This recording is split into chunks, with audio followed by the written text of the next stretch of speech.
Біздің арнаға қайта қош келдіңіздер. Бүгін біз бактерияларды клондау кезіндегі негізгі таңдау стратегияларын қарастырамыз. Қажетті плазмидті құрылымды қамтитын жасушаларды анықтау өте маңызды. Бүгін біз оған назар аударамыз. Сонымен қатар, оң және теріс таңдау әдістерін талқылаймыз. Бактериялық клондау кезінде әрбір жасуша қажетті плазмидтік ДНК-ны сәтті қабылдай алмайды. Сондықтан, қажетті плазмида құрылымы бар жасушаларды анықтау үшін таңдау стратегияларын қолдану маңызды. Оң таңдаудан бастайық. Бұл әдісте белгілі бір ген алған жасушалар ғана өмір сүреді, ал қалғандары өспей қалады. Жалпы оң таңдау стратегиясының бірі антибиотиктермен таңдау. Плазмидаға енгізген ДНК-да антибиотиктерге төзімділік маркері болса, трансформацияланған жасушаларды тиісті антибиотика бар ортаға енгізу болады. Бұл ортада тек антибиотиктерге төзімді плазмидтерді қабылдаған жасушалар ғана өседі. Бірақ антибиотиктерге төзімділік генін қосымша енгізбесеңізше, мұндай жағдайларда қызықтыратын геннің бар жоғын анықтау үшін қосымша скрининг қажет.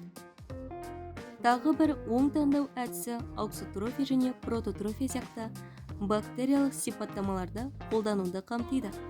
Егер сіз маңызды амин қышқылын синтездей алмайтын ауксотрофты бактерия штаммын қолдансаңыз, және плазмидаңыз маңызды амин қышқылын синтездеу арқылы бұл ауксотрофияны толықтырса, жасушаларды амин қышқылы жетіспейтін ортаға енгізуге болады. Жетіспейтін амин қышқылын синтездеуге қажетті гені бар плазмиданы алған жасушалар ғана өседі. Енді теріс таңдауға көшейік.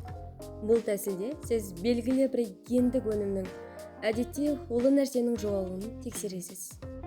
Теріс таңдау әдісі SACP генін пайдаланады.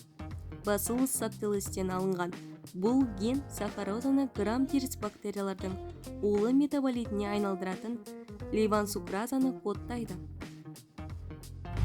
Оң және теріс таңдау әдістерін қолдана отырып, зерттеушілер өздерінің эксперименттерінде қажетті плазмидті құрылымды қамтитын бактериялық жасушалардың анықталғанын қамтамасыз ете алады. Назарларыңызға рахмет. Біздің алдағы жаңа видеомызды көруге шақырамыз. Қызықты контент үшін арнамызға жазылуды ұмытпаңыздар.